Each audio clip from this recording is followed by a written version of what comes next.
Je suis en train d'écrire un livre sur des héros coloniaux en France et en Angleterre à la fin du 19e, début 20e. Des héros fabriqués par la presse de masse. La presse de masse, comme vous le savez, est le premier médium de masse de l'histoire du monde. Alors, à la fin du 19e, dans tous les pays occidentaux, se créent des presses industrielles de masse qui ont eu des millions de lecteurs. En France, par exemple, il y avait, juste avant la Première Guerre mondiale, il y avait 4 grands journaux, le Petit Parisien, le Petit Journal, le Journal et le Matin, qui, ensemble, publiaient 5 millions d'exemplaires tous les jours. Alors, c'est beaucoup plus que se publie actuellement à Paris. Alors, c'est le premier médium de masse, et en plus, il n'y avait pas d'autres médiums de masse. Alors, il n'y avait pas encore de cinéma, de radio, évidemment pas de télévision. C'est le seul moment en histoire où il n'y avait qu'un seul médium de masse. Alors, c'est pour ça que je pense que le journalisme, cette presse populaire de la fin du 19e, début 20e, est très important. C'est un phénomène culturel tout à fait important. Alors, mon livre étudie la construction d'une culture coloniale à travers ce médium de masse et à travers des héros fabriqués en quelque sorte par cette presse. Aujourd'hui, je vais parler d'un épisode assez particulier, dur, pas très bien connu, parce qu'oublié. C'est un moment très difficile de l'histoire du colonialisme français. Je vais lire un texte. Je vais essayer de ne pas tout à fait lire, mais j'espère que vous allez excuser cette lecture. Les historiens connaissent le scandale du Congo de 1905, même si on en parle très peu dans la littérature. Mais ce qui est beaucoup moins connu, c'est le voyage officiel au Congo qu'a suivi le scandale. Pierre Savagnin de Brazza, explorateur de l'Afrique équatoriale et ancien commissaire général du Congo français, se trouve en mars 1905 à la tête d'une commission d'enquête envoyée au Congo par le ministre des colonies. Les membres de la commission découvrent un grand nombre d'atrocités commises ou tolérées par les administrateurs français. Et Brazza et ses confrères expliquent ces atrocités non pas comme les excès de certains individus, mais comme les effets inévitables d'un système colonial qui manque à peu près tout. Un système qui manque l'argent, qui manque les hommes assez nombreux et compétents, qui manque un gouvernement qui fonctionne à peu près correctement, et leur diagnostic, c'est-à-dire le diagnostic de la commission d'enquête, condamne le système économique de la colonie qui met la région entière sous le contrôle d'une trentaine de monopoles qui exercent un pouvoir absolu sur les Congolais. Vous avez peut-être lu les histoires sur le Congo belge à l'époque, mais le système économique du Congo français était exactement le même. Et malheureusement, les atrocités elles-mêmes assez similaires. Mais, alors, on envoie cette commission d'enquête en mars 1905 et Brazza meurt avant de rentrer en France. Et le gouvernement français enterre son rapport, très critique. Le gouvernement enterre Brazza aussi, lui donnant de grands funérailles nationales qui associent l'œuvre coloniale de la France à l'œuvre humanitaire et civilisatrice de Brazza.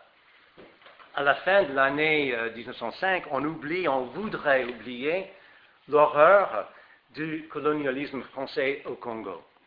Et cet oubli exige qu'on oublie le dernier voyage de Sévignon de Brazza, un des plus grands explorateurs français de l'histoire de l'exploration d'outre-mer. Alors, ce que les médias ont appelé le scandale du Congo éclate le 15 février 1905. Le Matin, le journal Le Matin, annonce à la première page, je cite, une arrestation mystérieuse. Il y a peu de détails, mais l'article du Matin indique qu'un agent colonial français nommé Georges Tocqué est accusé d'assassinat et de violence contre plusieurs indigènes. Le lendemain, c'est-à-dire le 16 février, toute la presse française met à la une non plus une arrestation mystérieuse, mais un scandale colonial. L'agent colonial Tocqué est maintenant accusé dans la presse, je cite, de violence sans nom. Et il n'est pas seul. Le 16 février, Le Matin dénonce plusieurs bourreaux des Noirs. Et le quotidien donne les détails affreux. Je cite l'article de la première page du Matin. Après un copieux repas, arrosé de fréquentes libations, le climat torride aidant, les convives européens donnèrent le spectacle d'une ivresse immonde. Fin de citation. Les convives, c'est-à-dire plusieurs agents français, saisissent un Africain, ils mettent de la dynamite autour de son cou. Puis, ils ont eu l'idée de faire pénétrer le dynamite dans l'anus de l'homme et puis de l'allumer. Je cite de nouveau l'article du Matin. Le nègre hurla, une détonation retentit, des débris sanglants, des membres, des intestines furent projetés à une très grande distance. Ne croyez pas qu'après cette effroyable partie de plaisir, la folie sanguinaire de Tocqué et de ses amis fut le moins du monde calmée. Fin de citation. Je vous épargne des descriptions de la prochaine chose qui arrive, c'est la décapitation d'un autre Africain et de la soupe faite avec sa tête. Et tout cela pour fêter le 14 juillet. Et tout ça est raconté dans tous les journaux à la une de la presse française. Vous avez sans doute déjà reconnu le langage coloré et émotionnel du fait divers. Pour la presse de l'époque, cette histoire de dynamite et de meurtre grossier peut être exploitée comme un fait divers particulièrement délicieux. Comme a montré l'historien Dominique Khalifa, le fait divers est extraordinairement populaire au début du XXe siècle. Typiquement, 20% de la surface du journal Le Petit Parisien est remplie de récits de faits divers. Et toute la structure du fait divers est là dans cette histoire coloniale que je viens de raconter. Meurtre sanguinaire, lieux exotiques et criminels particulièrement inhumains. Dans ce cas-là, il y a des sauvages blancs plus sauvages que les Africains. Comme vous allez voir dans le texte que je vais analyser du journaliste Félicien Chalet, le grand anticolonialiste, il va dire exactement la même chose, c'est-à-dire qu'il va expliquer en partie ces meurtres de la sauvagerie des Européens, plus sauvages même que les Africains. Mais présenté comme un fait divers, cette violence coloniale retient l'intérêt de plusieurs millions de lecteurs et suscite une concurrence entre des journaux différents. Cette concurrence assure que l'histoire reste à la une pendant plusieurs semaines. Le gouvernement a voulu étouffer l'épisode Tokay, mais il ne peut pas. Une fois révélé, le gouvernement a essayé de contrôler cette histoire, mais il ne peut pas. Une fois devant le public comme un fait divers, on ne pouvait pas ni l'étouffer ni le contrôler.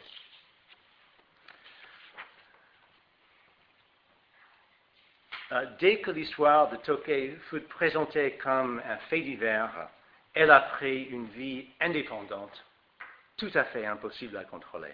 En fait, le ministère des colonies, après la publication des détails de cette histoire coloniale, le ministère des colonies se lance dans une panique totale. Les hauts fonctionnaires savent que la situation au Congo est affreuse et ils veulent la cacher. Ils ne veulent surtout pas que le Congo français soit comparé au Congo belge, l'objet d'une attaque à l'époque féroce du journaliste anglais Morel, Edward Morel. Mais le ministère des colonies, un homme qui s'appelle Clémentel, se voit obligé de nommer une commission d'enquête et, pire pour lui, Clémentel se voit obligé de mettre l'explorateur Brazza à la tête de la commission. C'est le président de la République, Loubet, lui-même, qui oblige le ministre Clémentel de nommer Brazza, dont la réputation est telle qu'il peut bénéficier d'une indépendance presque totale. Brazza, le grand explorateur, est reconnu comme le conquérant pacifique. Brazza, dans la presse française de l'époque, est toujours présenté comme, je cite, l'homme qui a donné un vaste empire à la France sans verser une goutte de sang. Brazza est l'ami des Noirs, il est le père des esclaves, etc., etc.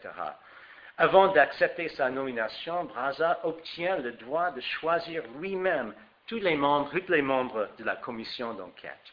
Alors, il avait une liberté énorme pour faire cette enquête, pour choisir les membres et pour procéder de voir ce qui s'est passé dans le Congo français. Un des membres que choisit Brazza s'appelle Félicien Chalais, un jeune agrégé en philosophie détaché au ministère de l'instruction publique.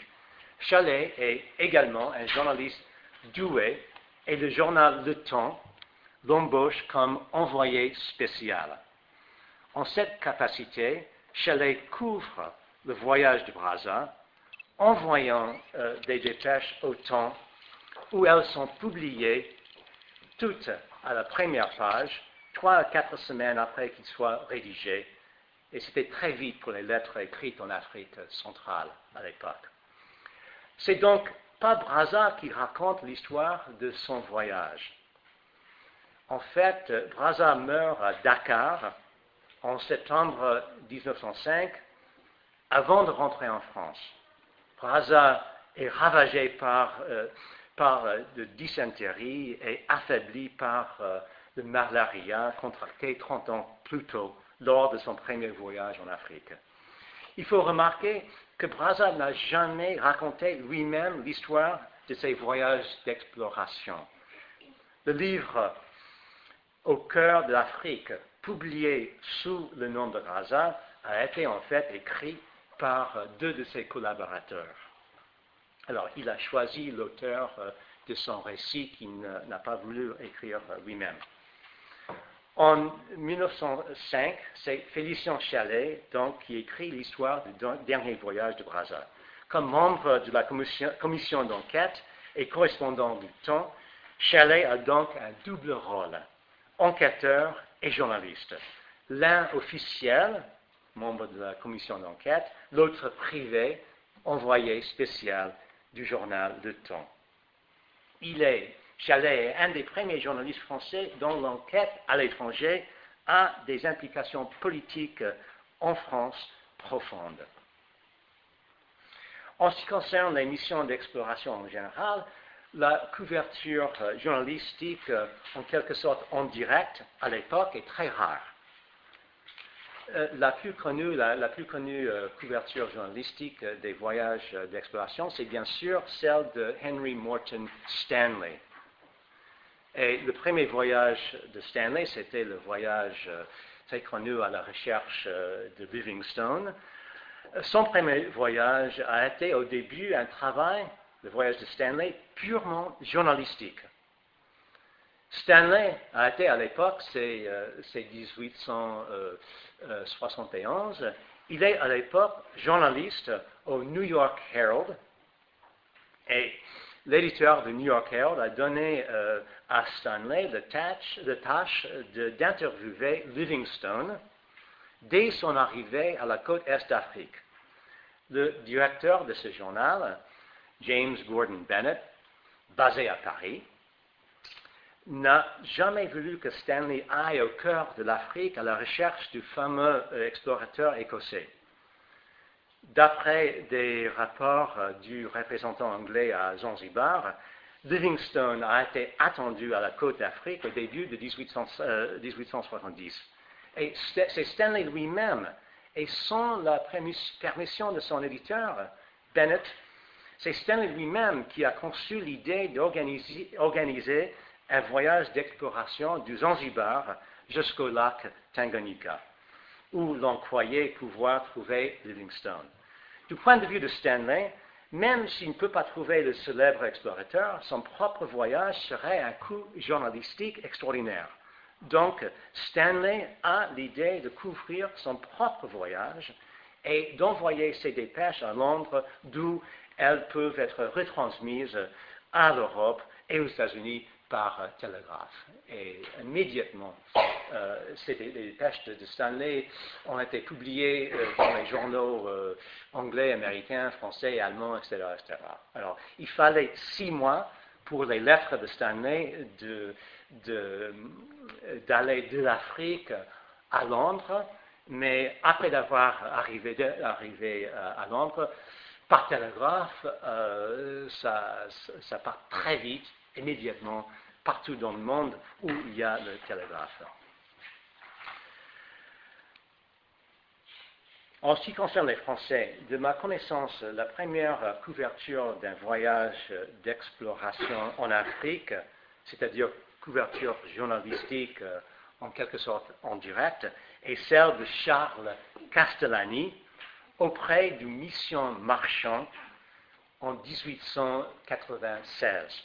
Marchand, c'est le militaire français qui a affronté le général anglais à Fashoda en 1898. Castellani a voyagé avec Marchand pendant 1 an, et la mission elle-même, la mission Marchand, a duré 3 ans. Et comme le journaliste ne s'entendait pas avec ce militaire brusque qui parlait peu, Marchand l'oblige, Castellani, de quitter la mission.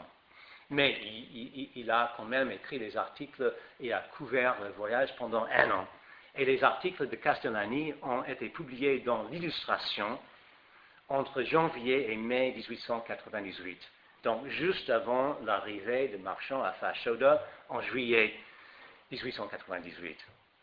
Alors, comme vous le savez, l'Illustration, c'était la revue illustrée la plus importante en France à la fin du 19e et jusqu'au milieu du 20e siècle. La grande réussite de la chronique de mission Marchand de Castellani, comme la réussite des chroniques des journalistes anglais Winston Churchill et George Stevens autour de Fashoda, ont sans doute convaincu le directeur du Temps, journal français, d'embaucher Chalais en 1905 de couvrir le voyage de Voisa. Alors, son voyage avec Voisa et de la mission d'enquête a été ardu.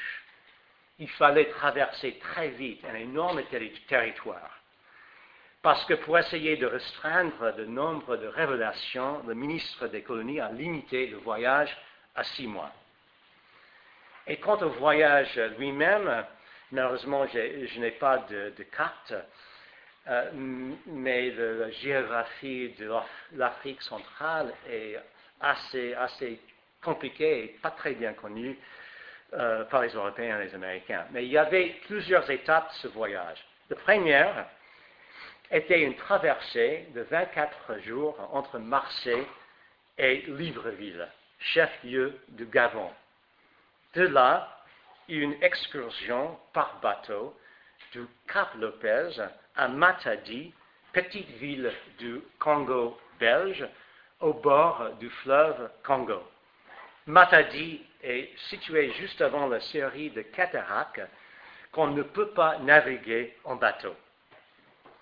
Mais les Belges viennent de terminer la construction d'une ligne de chemin de fer qui remonte les bords du fleuve Congo, jusqu'à Kinshasa, chef-lieu du Congo belge. Prochaine étape, une traversée du bassin qui s'appelle Stanley Pool dans un petit vapeur français. Le Pool fait partie du grand fleuve Congo, mais il ressemble à un lac. La rivière est tellement large à l'auteur de Kinshasa et à l'autre côté de Brazzaville qu'il ressemble à un lac.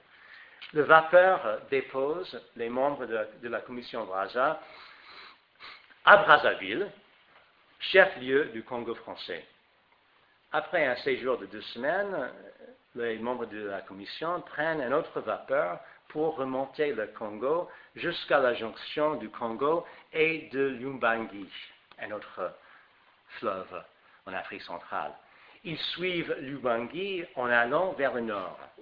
Leur destination, c'est Bangui, un petit village qui n'est qu'un poste colonial. Aujourd'hui, Bangui est le chef-lieu de la République centrafricaine. À Bangui, la rivière devient trop étroite et trop peu profonde pour continuer en vapeur. Il faut prendre les baleinières qui portent chacun 5 passagers européens et 14 pagayeurs africains. Leur destination ultime, c'est Fort Campbell dans le Tchad. Alors, comme vous le voyez, c'était un voyage très long et assez compliqué. En partant du sud de la France, en allant vers la côte ouest de l'Afrique, en remontant en chemin de fer la première partie du Congo, puis en traversant le Stanley Pool, et puis en remontant 2 autres rivières pour éventuellement arriver au Tchad, au cœur de l'Afrique. La dernière étape dure 15 jours. Et après un court séjour à Fort Campbell dans le Tchad, les membres de la commission font un demi-tour, redescendant à Brazzaville, où ils arrivent le 21 août 1905, juste à temps pour le procès Tokay, c'est-à-dire de l'agent colonial français qui a été l'objet des articles dans la presse française au début de ce scandale.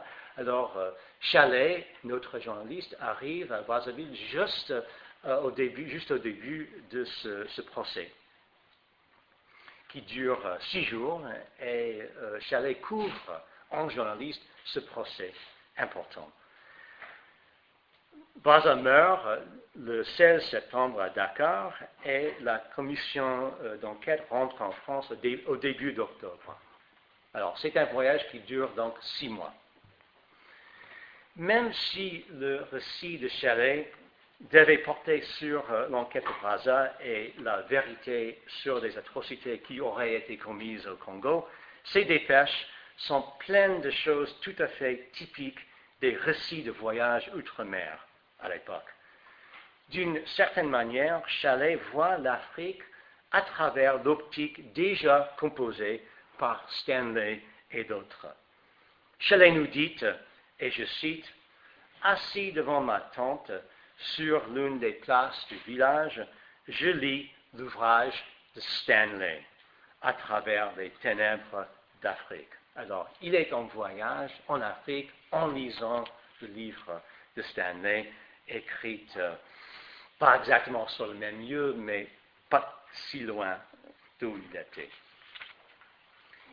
Il y a d'abord dans le récit de Chalais l'image du voyage comme une excursion dans un autre monde. Un monde qui n'est pas tout à fait réel, un monde de rêve ou de cauchemar. Quand Chalais descend en route à Tanger-la-Blanche, il donne la description suivante, je cite, « Nous grimpons à travers des rues étroites de la ville, maisons blanches, portiques blancs, minarets blancs, jardins de palmiers, magasins européens et boutiques indigènes. Intense animation dans les rues gruyantes et sur la place du marché. Des femmes arabes voilées, des Marocains, des Juifs, des Nègres, des prêtres, des soldats, des mendiants, une jolie Française à cheval, quelques touristes anglais un peu ridicules. Les spectacles les plus colorés, les plus animés, les plus amusants se succèdent sans lien, comme dans un rêve. » Fin de citation. Si le début du voyage est comme un rêve, au retour, l'écrivain donne l'impression d'avoir subi un long cauchemar. Pour Chalais, le cauchemar a été l'horreur du système colonial au Congo français. Pour Castellani, le journaliste du voyage de marchand, à la fin de ce voyage, pour Castellani, le cauchemar a été Afrique elle-même. Un long extrait de Castellani vaut d'être cité. Au fur, je cite donc Castellani, au fur et à mesure que nous gagnions vers l'Europe, à la fin de son voyage, dans la direction des Canaries, il me semble que je sors d'un songe pénible, d'une espèce de cauchemar dans lequel 1000 obstacles entravent ma marche, où tous mes efforts étaient brisés par une résistance invisible et insurmontable. Une sorte de calotte de plomb qui m'oppressait le cerveau se soulève à petit, mes forces musculaires et ma vitalité renaissent doucement. Il me semble que de mort que j'étais, je ressuscite peu à peu. Le cauchemar, je cite toujours, le cauchemar s'évanouit alors tout à fait. Toute cette féerie macabre a disparu, comme les fantômes au premier rayon du jour. Me voilà hors de cet enfer africain qui m'apparaît comme le vestibule de la mort, le creuset du néant où le sang se dessèche,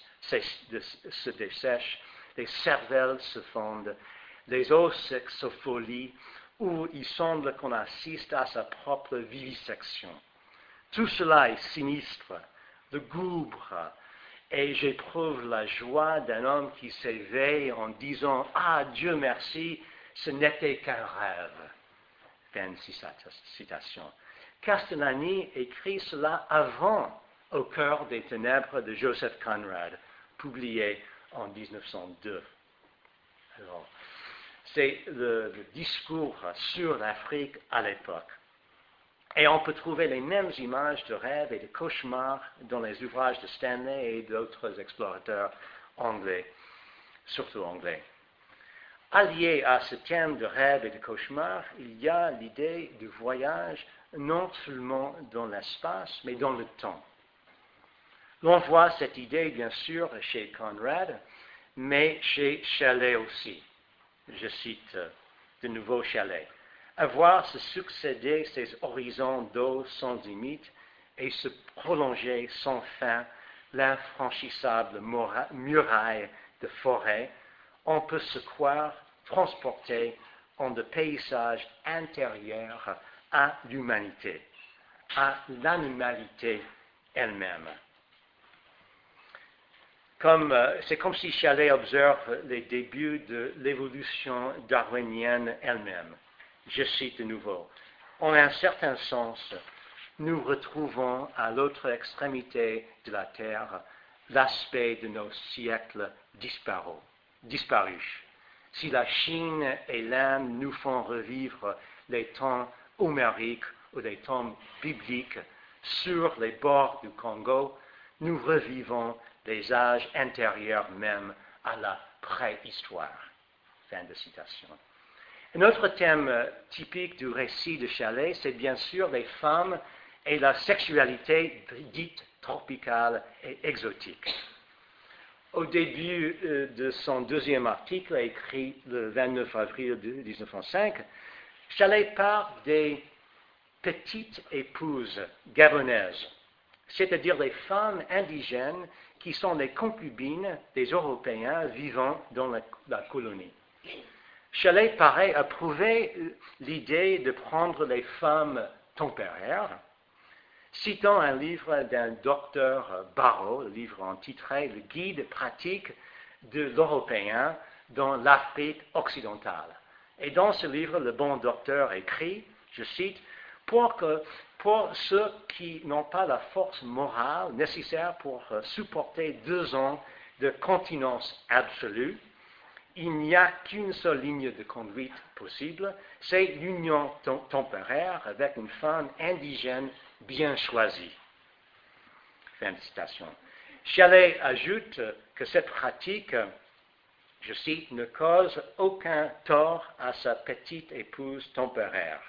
La morale indigène n'est point sévère. Fin de citation.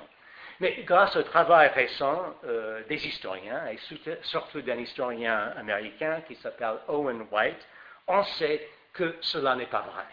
Il n'est pas vrai que le fait d'avoir été une épouse d'un colon européen ne cause aucun tort. Au contraire, les anciennes épouses temporaires sont souvent rejetées par leur propre société. Et leurs enfants, après d'être abandonnés par leur père entrant en Europe, ces enfants vivent dans un no man's land entre la société européenne et la société africaine. Les Européens ont souvent peur de ces métis parce que pour les Blancs purs, ces métis représentent le danger de dégénérescence raciale. C'est bien sûr selon le discours à l'époque européen. Pour protéger ces métis, certains réformateurs européens les placent dans les orphelinats. Ce ne sont pas les orphelins, bien sûr, mais on les place on voudrait les placer dans les orphelinats. Les enfants métis, dit-on, ont du sang européen, mais rejetés par leur père, ces enfants métis risquent de vivre comme des indigènes. Et toujours selon les réformateurs européens, les effets de cette régression sont graves. Élevés hors du milieu européen, les enfants métis, toujours selon les réformateurs européens de l'époque, ces métis deviennent criminels, prostituées et rebelles politiques. Selon les réformateurs, la solution est donc de placer ces enfants dans les orphelinats où ils bénéficient d'une éducation européenne, pour éviter tous ces mots qu'ils expliquent. De fait, certains administrateurs coloniaux établissent quelques orphelinats en Afrique et en Indochine à l'époque, sans que cela améliore beaucoup le sort des enfants métis. Après avoir été abandonnés par leur père, maintenant ils sont désormais également séparés de leur mère. Il y a maintenant toute une littérature sur le sujet de sexualité coloniale, et surtout dans les travaux de l'anthropologue Anne Stoller. Stoller montre qu'au début de l'époque coloniale, de la fin du XIXe siècle, les théoriciens du colonialisme et les dirigeants sur place ont encouragé les Français habitants dans les colonies de prendre une épouse indigène temporaire. C'était un moyen d'apprendre la langue, les mœurs et la structure de la société locale. C'était également une manière de protéger les Européens contre eux-mêmes, c'est-à-dire contre l'ivresse et l'aversion des mâles frustrés par la manque de femmes. C'est toujours selon le discours de l'époque. Mais selon l'anthropologue Stoller et aussi Owen White, que je viens de citer, et l'historienne française Emmanuelle Saada, plus il y a d'enfants métis, plus les dirigeants coloniaux hésitent à encourager ces mariages dits temporaires. Après la guerre 14-18, on commence à dire que les hommes français doivent se marier avec une Européenne, bien sûr, avant d'aller dans les colonies. Les femmes indigènes sont maintenant interdites et dangereuses, porteuses de mauvaises mœurs et de dangers raciaux. Quant aux Françaises, on les exhorte d'aller vivre dans les colonies et de se marier avec des Français travaillant outre-mer. Une fois prises dans les filets du colonialisme, les Européennes peuvent jouer un rôle culturel important. Leur tâche consiste à empêcher les hommes, les Français, les autres Européens, de se tourner vers les indigènes, de les empêcher de perdre leur identité européenne au contact de la sexualité tropicale et de la morale supposée relâchée de la société indigène. Je cite un défenseur de l'époque important du colonialisme. Il dit « L'homme reste homme tant qu'il est sous le regard d'une femme de sa race. » Fin de citation. Alors, vous voyez comment le discours a changé. Au début du XXe siècle, il fallait prendre une femme indigène. Pendant les années 30, à partir des années 20 et des années 30, alors les femmes indigènes ont été interdites. Alors, il fallait que les hommes vivent maintenant aux colonies avec les épouses françaises. Mais le rôle de la femme européenne n'était pas seulement sexuel. D'après l'historienne Alice Conklin, les femmes étaient également chargées de maintenir des habitudes françaises en matière d'habillement, de nourriture, de bienséance, d'hygiène et de décoration intérieure. Elles devaient créer la France partout où elles allaient, érigeant ainsi le rempart des attributs de la vie bourgeoise européenne contre le monde indigène. Ces attributs, tout comme la norme qu'ils représentaient, devaient maintenir l'autorité et le prestige des Français. Fortement impressionnés par ce prestige du mode de vie européen, les indigènes devaient chercher à imiter leurs maîtres et à suivre leur exemple. Toujours selon le discours de l'époque européenne. Les femmes européennes jouent ainsi un rôle prépondérant dans la légitimation de l'autorité française outre-mer. Mais en 1905, il n'y a pas encore de tabou contre l'entrée à la sexualité supposée libre des Africaines. Et chez Chalais, on trouve de fréquentes descriptions des corps des Africaines. Il cite avec approbation un administrateur colonial. Je cite, « Les femmes banzeries n'ont du nègre que de couleur. » Et dans un après-midi, poursuit Chalais, je cite, « Les élégantes se badigeonnent d'huile de la tête aux pieds et s'enduisent tout le corps d'une poudre rouge. Nues ou presque, elles attendent je ne sais quoi, l'amour peut-être. Parfois, l'une d'elles esquisse quelques pas d'une danse érotique et brutale, agite le ventre, le bas du dos. » Fin de citation. Et Chalais appelle ces femmes ces demi-mondaines. Et comme presque tous les autres hommes européens qui ont voyagé en Afrique, Chalais se trouve fasciné par la nudité des Africaines. Il y a de longues descriptions des corps des femmes africaines. On trouve aussi chez Chalais d'autres pages tout à fait typiques d'autres voyageurs en Afrique. des pages sur l'affreux climat, torride, humide, brumeux, sur le cannibalisme. Je cite Chalais. On ne voit chez eux, chez les Africains, ni cheveux gris, ni boiteux, ni aveugles. Les enfants mangent leurs parents au premier signe de décrépitude. Fin de citation. Et il y a aussi des pages, encore une fois, tout à fait typiques de la supposée animalité foncière des Africains. Chalais peint le portrait d'un homme Yakoma, je cite, au corps superbe, tout en muscles, la tête d'une bestialité magnifique, sans trace d'intelligence. Fin de citation. En général, selon Chalais, je cite de nouveau, le noir peut être comparé au petit enfant et même à l'animal, tant sa vie psychologique est restreinte. Alors, il poursuit cette description des Africains plusieurs fois partout dans le texte. Il trouve des Africains bornés intellectuellement, sans instruction et sans culture. L'Africain, affirme Chalais, est, je cite, réduit presque à sa seule expérience. Il reste toute la vie un enfant. Fin de citation.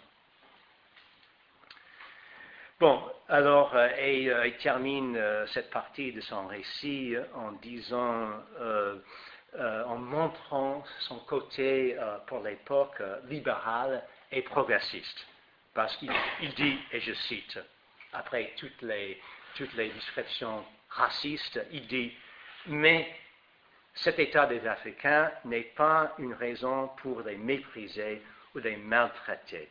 Il est impossible d'obliger brusquement à un travail intensif des races habituées depuis des siècles à ne rien faire.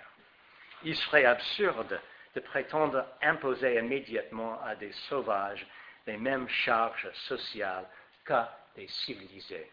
Fin de citation. Et cette conclusion, l'idée que même si ce sont des enfants et même des animaux, il ne faut pas les exploiter. Cette conclusion prépare les lecteurs de Chalais de son exposé des atrocités commises ou tolérées par des agents français. Il est intéressant qu'il n'en dit rien de tout ça avant la mi-août, c'est-à-dire 5 mois après le début de son voyage.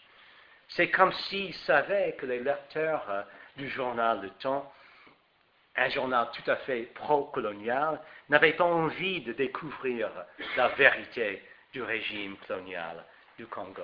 C'est-à-dire, il est en voyage 5 mois avant qu'il parle des atrocités qui ont été la raison pour l'envoi de la commission d'enquête. C'est un régime organisé par une trentaine, le régime du Congo est un régime organisé par une trentaine de grandes compagnies concessionnaires qui ressemblaient leurs homologues belges de l'État libre du Congo. Ces compagnies fonctionnaient essentiellement sans aucun contrôle de l'administration coloniale française, exploitant grièvement le peuple congolais. Nous savons par les archives conservées à Aix que Chalais, comme Raza et les autres membres de la commission d'enquête, a trouvé les preuves des meurtres, des prises d'otages, des destructions des villages, peu de temps après leur arrivée dans le Congo en mai 1905. Mais Chalais obéit les règles journalistiques des voyages dans les pays primitifs. Il fallait tout d'abord des descriptions du paysage, des corps nus, des femmes, des anthropophages, un peu d'ethnographie, etc., etc. Les lecteurs attendent ce format et on respecte leurs attentes. Mais après l'avoir fait, après avoir travaillé dans ce format journalistique des voyages en Afrique, maintenant, après 5 mois de reportage de ce modèle, Chalais maintenant se sent libre d'introduire une autre forme de récit, celle de l'enquête. Et même si Chalais attend plusieurs mois avant de décrire ces atrocités, il les annonce avec subtilité dès le début. Le 31 mai, Chalais cite un missionnaire protestant qui explique, je cite, « Ici, les indigènes ne sont pas trop maltraités, il n'y a pas de caoutchouc. » Et quelques jours plus tard, un autre missionnaire, celui-ci catholique, lui dit, je cite, « Les villages voisins, autrefois peuplés, sont maintenant presque abandonnés. Les exigences des Blancs ont fait fuir beaucoup d'indigènes. » Fin de citation. Alors, il y a avant qu'il donne la description des atrocités, on peut les sentir plusieurs mois avant qu'il en parle. Mais en dépit de toutes ces allusions, notre narrateur donne à l'éventuel héros de son histoire le crédit d'avoir découvert la vérité de ce qui se passe dans le Congo sinistre et mystérieux. Pendant une danse indigène, une douzaine de Congolais mettent en scène devant Brazza un mime que Brazza comprend comme une représentation symbolique du calvaire que subissent les habitants de la région. Bouleversé, selon le récit de Chalais, et bouleversé d'émotion. Chalais, quant à lui, remarque, je cite, « Les indigènes du Congo, si primitifs soient-ils, ne sont pas incapables de symbolisme. » Fin de citation. Alors, cette scène de la danse devant Brazza qui représente les troubles, les atrocités, ça c'est le point tournant du récit. Avant ce point, il n'y avait qu'un soupçon de mal. Maintenant, la commission d'enquête commence à découvrir l'énormité des crimes et des horreurs de cette colonie. Et qu'est-ce qu'on trouve? On trouve un arrêt administratif exigeant que les fonctionnaires fassent plus d'efforts pour faire rentrer les impôts payés en caoutchouc. Les indigènes ne veulent pas payer. En fait, ils ne veulent pas aller ramasser le caoutchouc. Ce n'est pas dans leurs habitudes, c'est un travail très dur et ils ne comprennent pas pourquoi il faut le faire. Pour obliger les Congolais de travailler pour ramasser le caoutchouc et pour payer leurs impôts, les Français et leurs agents africains envahissent les villages, prenant les femmes et les enfants comme otages. Les Français promettent de garder ces otages jusqu'à ce que les hommes congolais apportent le caoutchouc exigé. Bon, les hommes sont obligés d'aller travailler dans les forêts en ramassant ce produit. Ils l'apportent aux Français, mais on estime toujours que ce n'est pas une quantité suffisante. On garde les otages. À Bangui, la petite ville coloniale, les otages sont enfermés dans une caisse longue de 6 mètres, large de 4. Il y a, écrit Chalais, 68 otages. Je cite, « Cette prison est comme une cave, sans lumière, empestée par des respirations et des déjections. Les 12 premiers jours, il se produit 25 décès. On jette des cadavres à la rivière. » Fin de citation. Bientôt après, un jeune médecin découvre ces femmes et enfants enfermés dans cette caisse. Je cite Chalais. « Il ne reste que 21 otages sur 68. Une femme rentre dans sa famille allaitant l'enfant d'une autre. Son petit à elle est mort, elle a adopté l'enfant d'une morte. En cet horrible drame, ce sont les femmes d'anthropophages qui donne aux Blancs cruels une leçon d'humanité. Fin de citation. Chalet explique que la haute administration haute administration française coloniale a prévenu la justice, mais elle n'a rien fait. Aucune punition aux Européens et Africains coupables. Maintenant, Chalet et les autres membres de la commission d'enquête découvrent un grand nombre d'exemples de brutalité terrible. Le livre qu'il faut relire ici, remarque Chalet, c'est L'Enfer de Dante.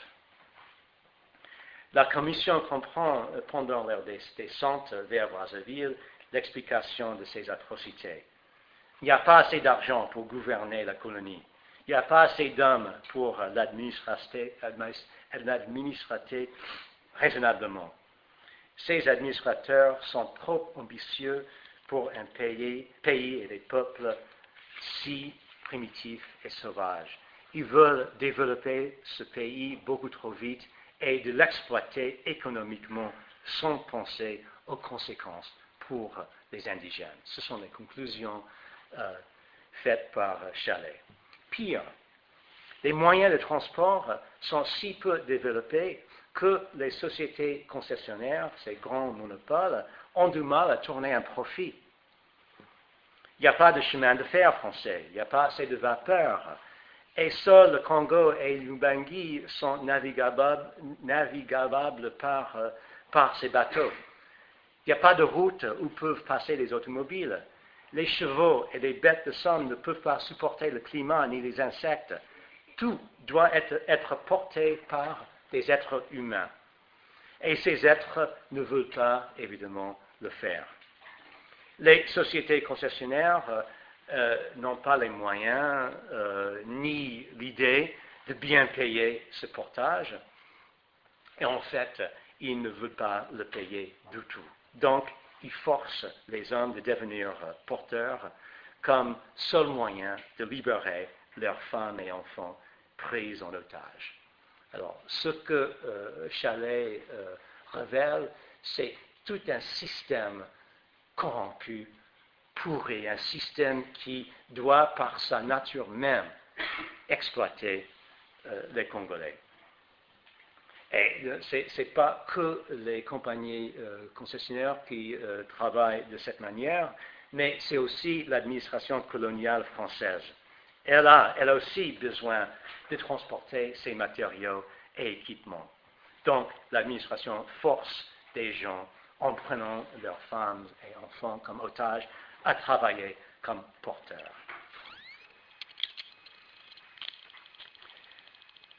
Il me reste 5 minutes. Ok. Je vais... D'accord. Ok, alors Chalet poursuit ce récit et il voit que même après avoir pris ces otages, assez souvent, les Congolais refusent de travailler. C'est à travailler trop dur. Alors, dans ce cas-là, on commence à faire fusiller des gens.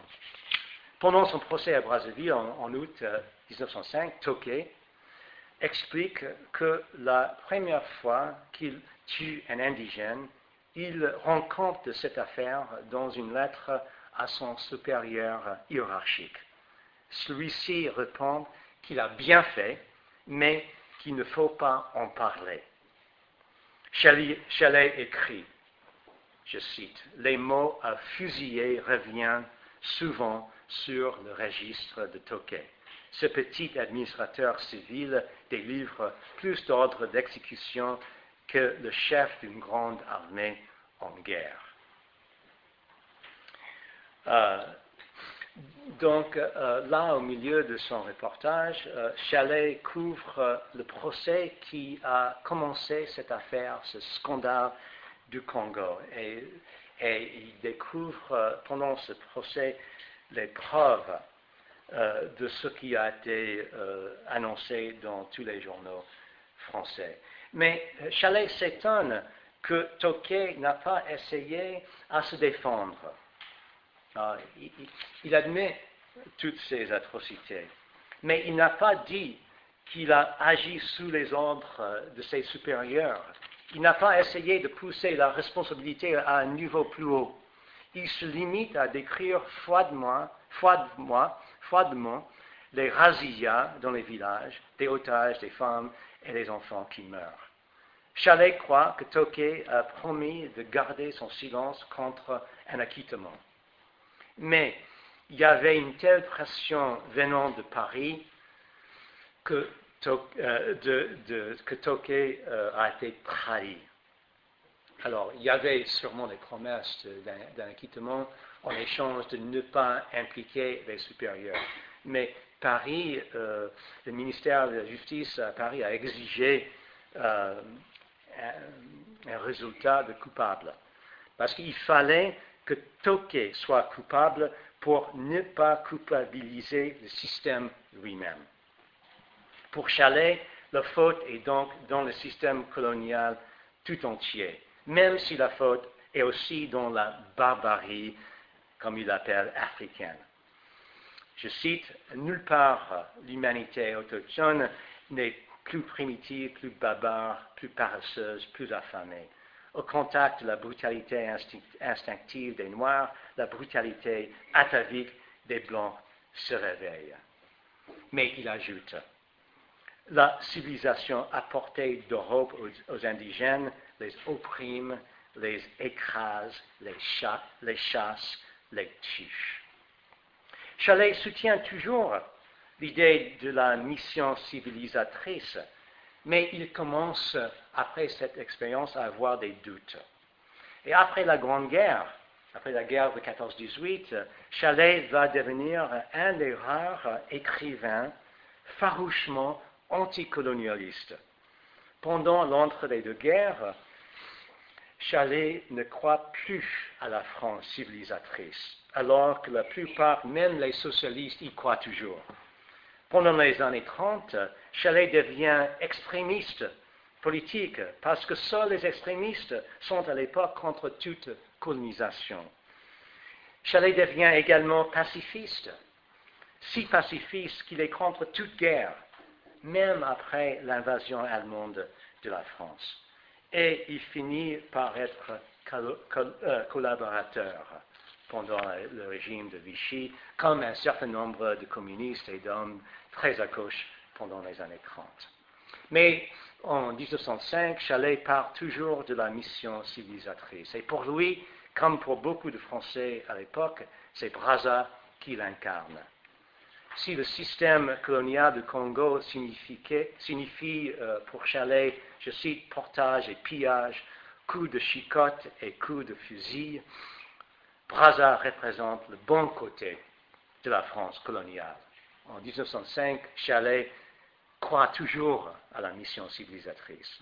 Je cite de nouveau Chalais, son nom, le nom de Brazza, symbolisera dans l'histoire du monde une politique indigène nouvelle, faite d'intelligence psychologique, de sympathie et d'équité.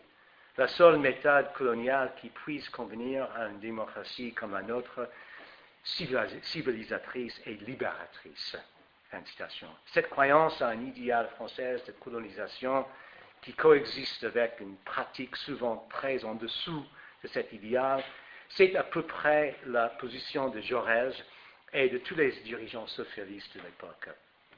Ils n'étaient pas les socialistes contre l'idée de colonisation, mais ils sont devenus de plus en plus critiques de ce qu'ils appellent l'exploitation coloniale.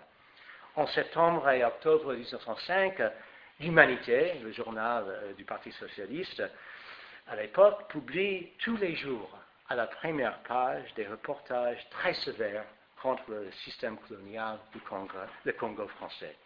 Mais comme Chalais, les socialistes ont gardé une admiration pour Brazza. Pour Chalais, l'explorateur est un vrai héros. Il est toujours, pour lui, le conquérant pacifique. Il est le Français qui a voulu civiliser les Africains lentement et graduellement. Il est le Français qui ne voulait jamais utiliser la violence. Brazza a été tellement navré dans le récit de Chalais de ce qu'il a trouvé au Congo qui souffrait au plus intime de son cœur. Ce héros devient un martyr, tellement il souffre de la connaissance de tous ces actes inhumains dont il a été le témoin. Je cite Chalais, ce chagrin héroïque de Brazza, cette tristesse sublime, usèrent ses forces, hâtèrent sa fin. C'est la découverte des atrocités commises dans sa colonie qui coupe court sa vie. Et Brazza, selon le récit de Chalais, a été surtout accablé, attristé par l'idée que la France est l'auteur des mêmes crimes que la Belgique. Mais Brazza pense que les résultats de son voyage pouvaient éviter cette comparaison. Son report, il espérait, ferait réagir le gouvernement français qui mettrait fin à toutes ces horreurs, restaurant la bonne colonie que Brazza a créée. Mais il n'en était rien.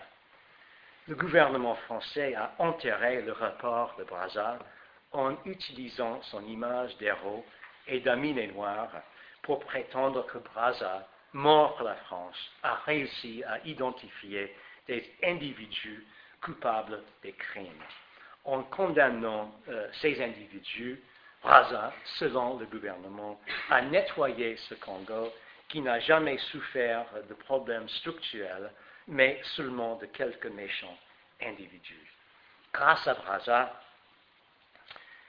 la colonie peut être restaurée à sa pureté originale, une pureté qu'il a créée 25 ans plus tôt.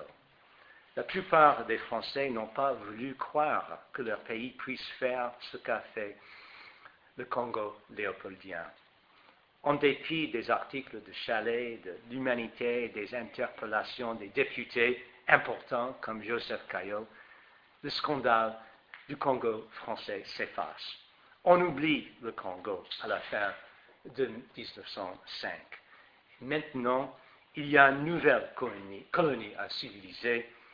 Les yeux tournent vers le Maroc et vers son héros imposant, Hubert Lyautey. Merci.